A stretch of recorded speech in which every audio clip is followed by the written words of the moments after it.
안녕하세요. 혹시 여러분이 아는 한국 동요에는 어떤 것이 있나요? 어릴 때 배운 한국 노래가 있나요? 고향의 봄이라는 노래를 들어보셨나요?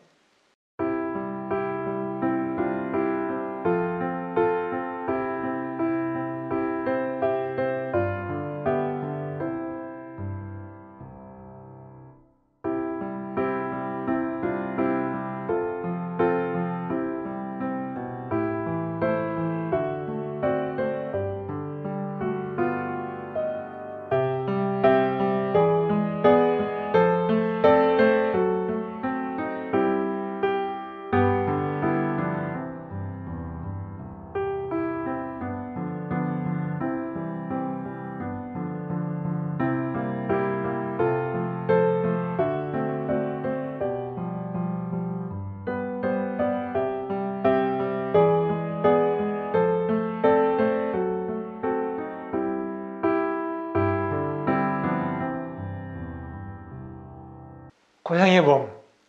이 노래는 한국인이 제일 많이 부르는 동요 가운데 하나일 겁니다.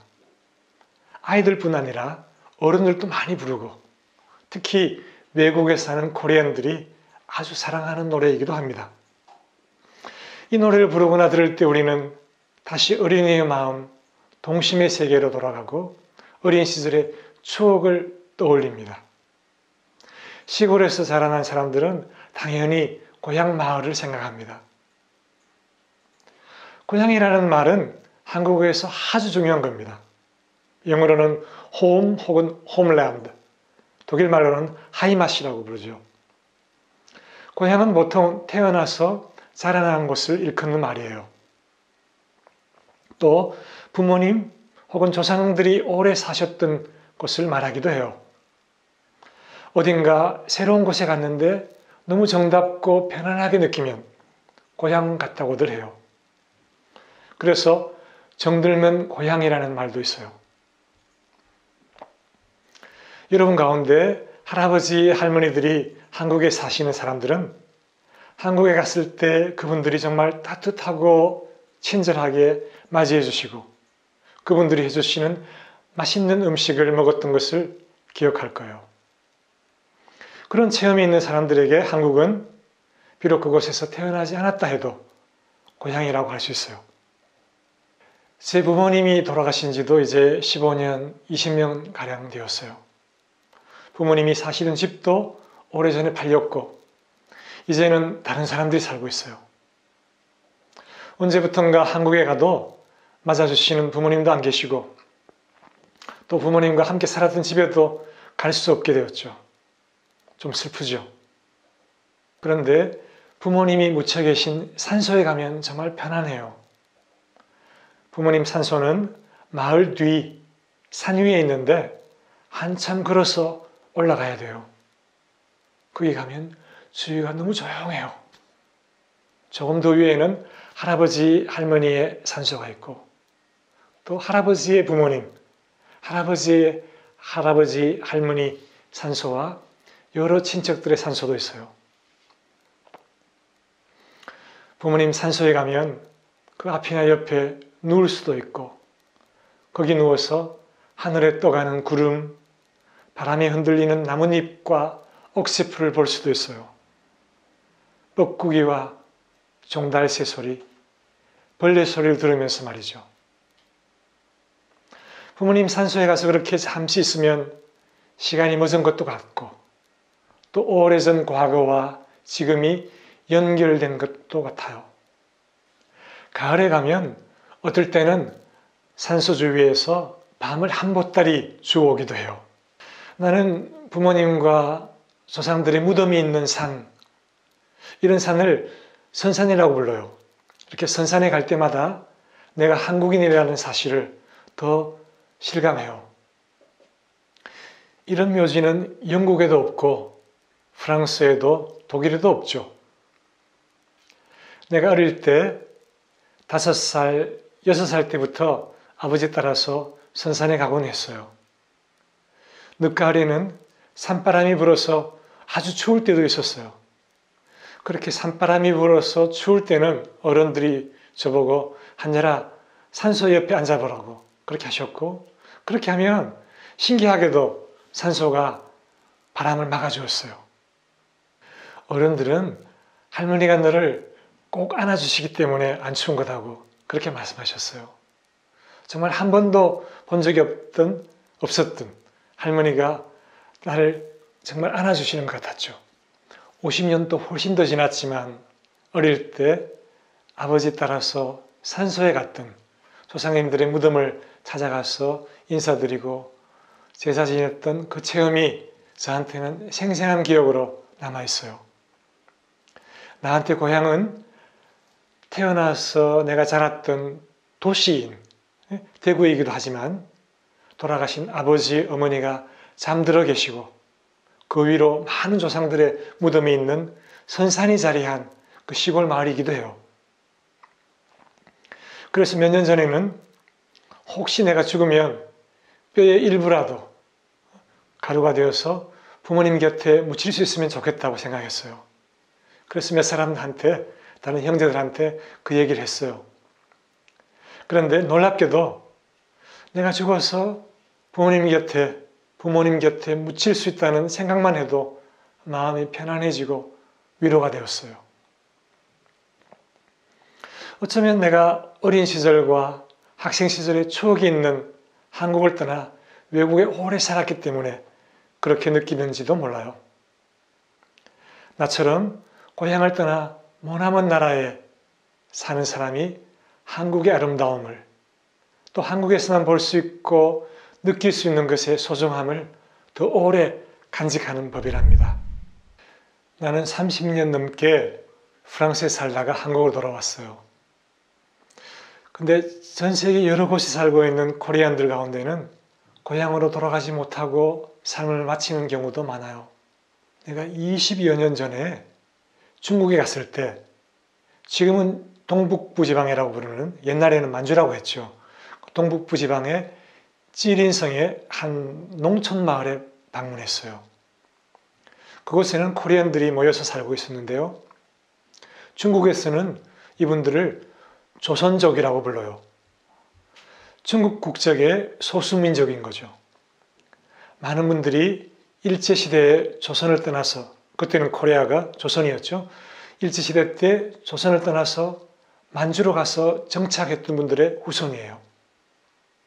그 마을에 조선족 할머니들만 함께 계신 양로원에 갔는데, 이분들은 중국에 오래 사셨지만 중국말을 잘 못하셨어요. 중국에서 태어났거나 아주 어릴 때 중국에 갔지만 조선족 마을에만 살았기 때문에 중국말을 제대로 배우지 못한 분들이었어요. 어떻게 보면 이 여성들이야말로 가장 가난한 분들이었죠. 이분들의 자녀들과 손자녀들은 모두 직장을 찾아서 도시로 떠났어요. 그런데 이분들은 중국말을 못하기 때문에 도시에 가면 살기가 더 어려워요. 그래서 그 조선족들이 사는 그 마을에 그대로 남아 계셨던 거죠. 이 할머니들은 내가 한국말로 노래를 가르쳐 드렸더니 너무너무 좋아하시면서 끝날 줄 모르고 계속 노래를 부르셨어요. 이분들에게 고향은 어디일까요? 이 할머니들 대부분은 자신들과 부모의 고향인 조선, 노트 코리아겠죠. 혹은 한국, 사우트 코리아에 한 번도 못 가본 채로 중국에서 돌아가셨어요. 다른 한 분, 일본인 얘기를 들려드릴게요. 내가 대학생 때 일본에 가서 만난 시무님인데 그 이름은 오카 히로시예요. 일제시대 때 서울 영등포에서 태어나서 사셨는데 중학생이었던 1945년 조선이 해방되었어요. 일본이 항복하고 전쟁이 끝났는데 조선 사람, 코리안들에게는 자유와 해방이었지만 조선에 살던 일본 사람들에게는 어려운 시간이 닥친 거죠. 히로시 아버지는 영등포에서 약품상을 하셨는데 1945년 8월 15일 히로시 가족은 아버지 가게에서 일하면서 집안일도 도와주던 조선인 직원의 도움을 받아서 한밤중에 제물포, 지금의 인천이죠. 제물포까지 무사히 갈 수 있었고 거기에서 배를 타고 일본 후쿠오카로 갔어요. 그때 히로시는 태어나서 처음으로 아버지의 나라 일본에 간 것이었어요. 이분은 지금도 늘 고향이 서울 영등포라고 하세요. 히로시는 나중에 대학을 졸업하고 신부님이 되었어요. 그래서 이분은 학교에 잘 적응하지 못해서 쫓겨난 청소년들을 맞이해서 함께 살기도 하셨어요. 방글라데시의 가난한 주민들을 위해서 일본인 자원봉사자들을 또 많이 보냈고 그들을 후원하는 활동도 하셨죠. 또 한국과 일본의 화해를 위해서 무언가 하고 싶어 하셨어요. 한 번은 한국 청년을 초대해서 일본 청년들과 함께 인도, 방글라데시를 가서 자원봉사 활동을 하도록 주선해 주셨어요. 그때 대학생이었던 내가 초대된 것이었죠. 오카 히로시 시부님은 그 뒤에도 한국에 몇 번 오셨어요.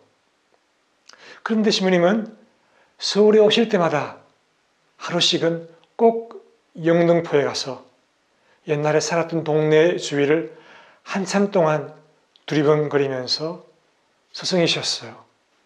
사실 그 이유는 그 옛날에 살았던 동네를 보고 싶었던 것만이 아니라 1945년 해방되었을 때 자신의 가족들이 안전하게 서울을 떠나서 일본으로 갈 수 있도록 도와준 그 코리안을 찾고 싶으셨던 것이었어요. 혹시나 길에서 그 은인을 마주치지 않을까 하는 기대를 가지고 말이죠. 근데 제가 그 얘기를 듣고는 우리 유명한 일간신문사에 가서 그 사연을 기사로 내면 그분을 찾을 수 있을지도 모른다고 제안했어요. 그런데 시부님은 거절하셨어요. 1945년에 자기 가족을 도와주었던 그 한국인의 자녀나 손자녀들이 자기 아버지 혹은 할아버지가 일제 때 일본 사람의 가게에서 집사처럼 일했다는 것을 모를 수도 있는데 혹시 그것이 알려지면 그분과 가족들의 입장이 곤란해지지 않을까 하는 우려 때문이었어요. 결국 시부님은 그 은인을 찾지 못했죠. 80년 전에 아름다운 이야기, 그리고 40년 전에 안타까운 이야기죠. 한국과 일본은 가까우면서도 먼 나라라고들 해요. 지리적으로는 제일 가깝지만 아픈 역사 때문에 마음으로는 제일 멀리 느끼는 나라다. 그런 말이죠. 실제로 한국 사람과 일본 사람이 만나면 좀 서먹서먹하기도 하고 거리감을 느끼기도 해요. 일본 사람들은 대체로 예의 바르고 그렇기 때문에 일정한 거리를 지키지만 한국 사람들, 저처럼 나이 든 사람은 괜히 그 역사의 기억 때문에 일본 사람에게 쉽게 다가가지 못하기도 해요. 물론 요즘 젊은 사람들은 좀 다를 겁니다. 그런데 여러 나라 사람들이 모인 국제 모임에서 영어를 잘 못하는 한국인과 일본인이 있을 때 재미있는 일이 생기는 것을 나는 가끔 봤어요. 일본 사람이 엉터리 영어로 얘기해서 아무도 못 알아들을 때 한국 사람은 고개를 끄덕끄덕해요. 또 한국 사람이 콩글리시로 어렵게 얘기할 때 다른 사람들은 모두 이게 무슨 말인가 하는 표정인데 일본 사람은 벌써 그 얘기를 들으면서 눈물을 흘리고 있는 거예요. 그만큼 두 나라는 언어 구조도 또 정서가 아주 가깝다는 그런 말이죠. 나는 몇 해 전부터 매년 타이완에 가요. 오래전에 알았던 타이완 친구를 만났는데 남편의 고향이 한국이라는 겁니다. 그런데 그분은 한국인이 아니라 Chinese, 바로 한국에 살았던 화교였어요. 내가 황 선생이라고 부르는 이분은 대구에서, 내 고향인 대구에서 자라났어요. 나와 동갑인데 어린 시절의 추억은 모두 대구예요. 어머니는 대구에서 중국 식당을 하셨다고 해요. 황 선생은 고등학교까지 한국에서 하고 대학을 타이완에 갔어요. 그 뒤로 타이완에 정착했고 타이완 사람과 결혼해서 거기서 사업하면서 지금까지 쭉 살아온 겁니다. 근데 타이완에 오래 살았지만 타이완 사람은 아니에요.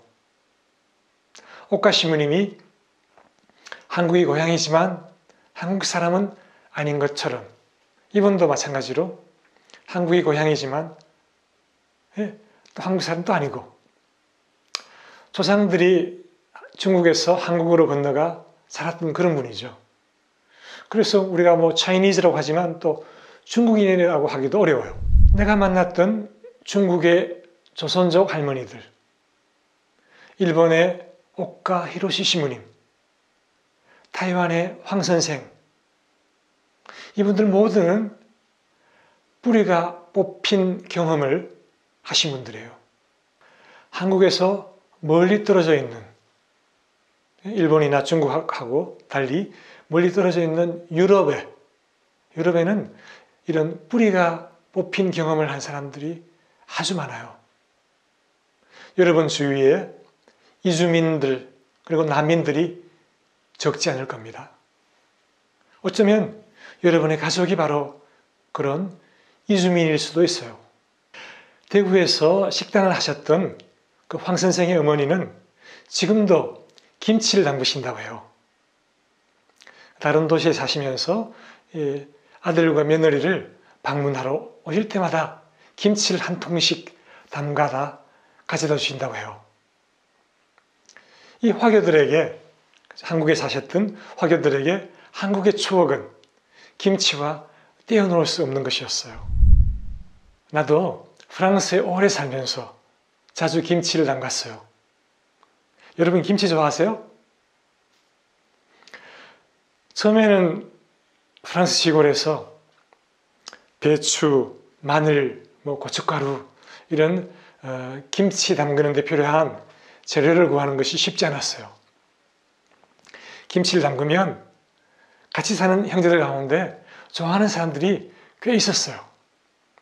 물론 냄새 때문에 좀 미안하기도 했죠.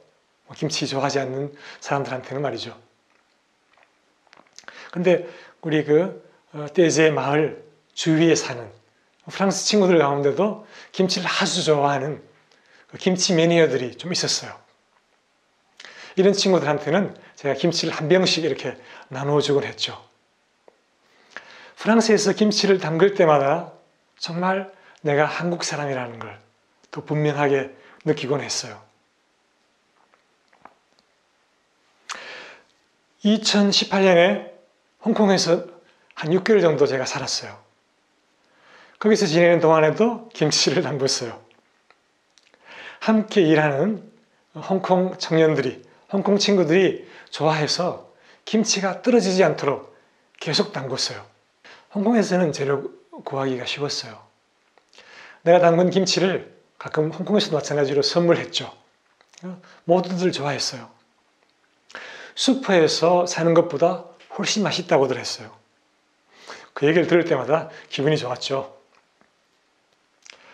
제가 홍콩에서 반년을 살고 떠날 때, 홍콩에서의 마지막 날, 그동안 살았던 아파트를 청소하고 밤늦게까지 한 일이 뭔지 아세요? 김치 담그는 일이었어요. 김치를 잔뜩 만들어서 유리병 여러 개에 담아서 나를 도와주었던 친구들에게 한 병씩 선물했죠. 나는 여러 나라를 다니면서 언어와 문화, 이념과 종교의 경계를 넘어서 많은 사람을 만났고 다양한 체험을 했어요. 21세기에는 더 많은 사람이 그런 경험을 하고 있고 또 그것이 더 필요하다고 생각해요. 여러분처럼 외국에 사는 코리안들, 이 강의를 듣고 있는 여러분 같은 사람들을 한국에서는 재외동포라고 해요. 세계 200여 나라에 약 800만 명이 있다고 해요. 아주 많죠? 여러분도 그 800만 명 가운데 한 사람이에요. 유럽에서 태어나거나 자란 여러분은 어쩌면 남들이 겪어보지 못한 어려움과 도전을 겪고 있을지 모르겠어요. 완전히 유럽 사람도 아니고 완전히 코리안도 아닌 어떤 경계인 같은 존재, 어디에도 완전히 속하지 못하는 그런 사람들, 뿌리가 뽑힌 혹은 뿌리가 뽑힌 듯한 경험이 있는 사람은 오히려 다른 문화에 대해서 덜 배타적이고 다른 사람을 환대하는 법을 더 잘 알 수 있어요. 그래서 이주민들, 난민들이 아주 많은 오늘날 이해하고 다른 사람들 이해하고 또 관용하는, 그죠? 똘레랑스라고 하죠. 관용하는 태도를 지닐 수가 있죠. 그런 태도는 오늘날 그런 경험과 태도는 아주 중요한 가치이고 자산이에요. 내가 북한을 여러 차례 방문하고 북한 분들을 만났던 것은 정말 소중한 체험이에요.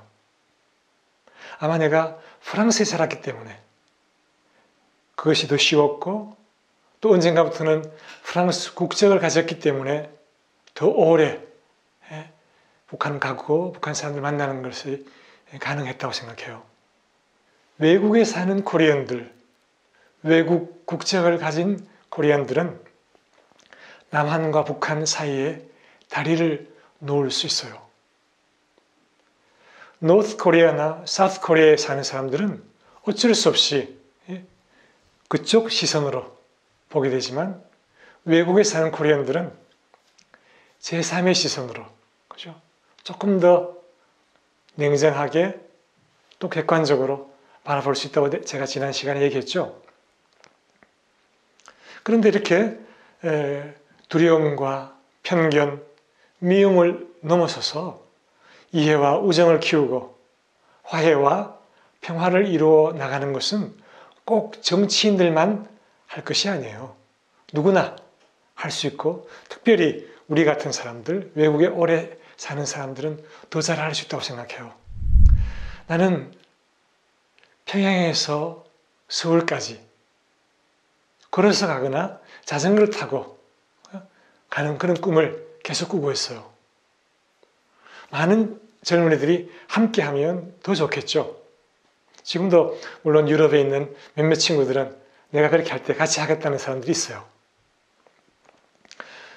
물론 아직은 어려운 일이죠. 또 여러분의 엄마, 아빠, 할머니, 할아버지 시절에는 꿈도 꾸기 어려운 그런 일이었어요. 그래도 40년 전, 50년 전에도 남한과 북한을 연결하고 싶어 했던 사람들이 있었어요. 그래서 유럽에 있으면서 북한을 다녀온 그런 유학생들도 있었고 교민들도 있었죠. 그것 때문에 많은 어려움을 겪고 고생한 분들이 꽤 있어요. 뭐 많이 변했다고 하지만 남북한 관계, 북한 문제는 여전히 어렵죠. 여전히 많이 모르고 아직도 많은 편견과 두려움이 있어요. 유럽에 사는 사람들도 마찬가지죠.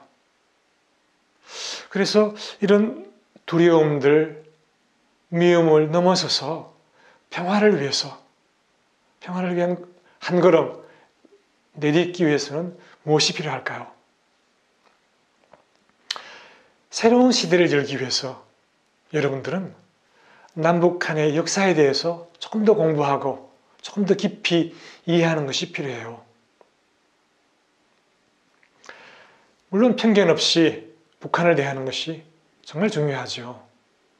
지난 시간에 제가 북한 방문 체험을 얘기하면서 사람이 살고 있었네 하는 말을 얘기했죠. 북한도 마찬가지로 다른 나라처럼 사람들이 공부하고 일하고 사랑하고 노래하고 춤추는 곳이라는 사실을 잊지 말아야 되겠습니다. 사실 남한과 북한 사이에는 차이점도 많지만 공통점도 아주 많아요. 우리가 남한과 북한의 화해, 통일 이런 얘기를 하자면 꼭 남북한만을 생각할 수는 없어요. 중국과 일본, 미국, 러시아 같은 주위의 강대국들도 함께 생각해야 돼요. 그 강대국들과의 관계도 생각해야 돼요. 왜냐하면 한국의 문제, 평화와 통일은 남북한 사이에서만 해결되는 것이 아니기 때문이에요. 그래서 정말 더 글로벌한 코리안들이 많이 필요해요. 여러분들이 그렇게 할 수 있어요. 유럽에 사는 젊은 코리안들은 다리 놓는 사람들이 될 수 있다고 봐요. 사람들 사이에, 또 나라와 문화 사이에, 그죠? 벽을 쌓는 것이 아니라 다리를 놓는 것. 지금 21세기에도 여러 나라에서 그렇게 보이는 벽, 장벽들, 또 보이지 않는 마음속의 장벽들을 쌓아가는 사람들 또한 있잖아요. 그런데 우리는 또 외국에 사는 한국인들은 또 여러분같이 젊은 사람들 사이에, 나라들 사이에, 문화들 사이에 다리를 놓는 사람이 될 수 있습니다. 그렇게 다리 놓는 사람들이 되기 위해서 물론 여러 가지 준비와 경험이 필요하겠죠. 어쩌면 여러분들은 벌써 그런 준비와 경험을 하고 있을 겁니다. 제가 몇 가지만 얘기하자면 어디에 가든지 그 나라 사람이 쓰는 말을 할 수 있으면 그죠? 그 사람들을 더 잘 이해하고 더 깊이 이해할 수 있겠죠? 그래서 언어 공부가 정말 중요합니다. 그래서 여러분들이 지금 살고 있는 그 나라의 언어와 영어뿐만 아니라 한국말을 잘하면 아주 소중한 도구가 돼요. 그리고 또 중국말, 일본말을 배워두면 큰 도움이 될 거예요. 나이 많은 사람들이나 미디어가 전해주는 그런 많은 편견과 고정관념이 있어요. 어떤 나라, 어떤 사람들에 대해 가지고 어떤 민족에 대해서. 근데 역사적으로 아무리 정당한 것이라 해도 거기에 얽매일 필요는 없습니다. 우리 시대에는 더욱더 유연한 자세가, 그죠? 더 열려있고 플렉시블한 그런 자세가 필요해요. 세계 시민으로서 인종주의, 민족주의, 지역주의 이런 데서 자유로울수록 더 좋아요. 이제 보통은 바로 옆 나라하고 사이가 좋지 않은 경우가 많이 있어요. 독일의 경우에는 폴란드, 프랑스 사람들은 벨기에에 대해서 서로 좀 껄끄러운 그런 관계들이 있을 수 있죠. 그런데 사이가 좋지 않은 것은 스포츠에서는 괜찮아요. 같이 경기해서 그죠? 이기고 지고 응원하고. 그렇지만 오늘날 그 문화와 정치, 비즈니스 이런 데서는 그런 편견이나 고정관념은 아주 큰 장애물이죠. 한국말에 이웃사촌이라는 말이 있어요. 바로 옆에 있는 사람들은 사촌처럼 가깝다는 말이죠. 그런데 지금 우리가 살고 있는 이 세상은 지구촌이라고 불러요. 그죠? 글로벌 빌리지. 이 말이 쓰인 지가 벌써 오래되었는데, 그래서 지금 오늘날 같이 글로벌한 시대에는 모두가 이웃이에요. 모두가 사촌 같은 거죠. 그래서 여행을 많이 하고 또 이웃 사촌과 같은 그런 다른 나라 사람들, 여행하면서 만나는 사람들과 함께 지내는 그런 경험도 아주 소중한 체험이에요. 그래서 여행할 때는 꼭 호텔이나 호스텔만이 아니고 가능하다면 그런 현지 주민들하고 같이 지낼 수 있다면 더 좋습니다. 이렇게 여행의 체험도 아주 소중하고 필요하고 또 거기에 덧붙여가지고 독서, 책을 읽는 것도 참 필요해요. 그래서 고전들, 클래식 그런 고전들도 중요하고 또 현대문학들이죠. 각 나라의 현대문학을 읽으면 그 나라 사람들 또 그 나라 문화를 이해하는데 큰 도움이 돼요.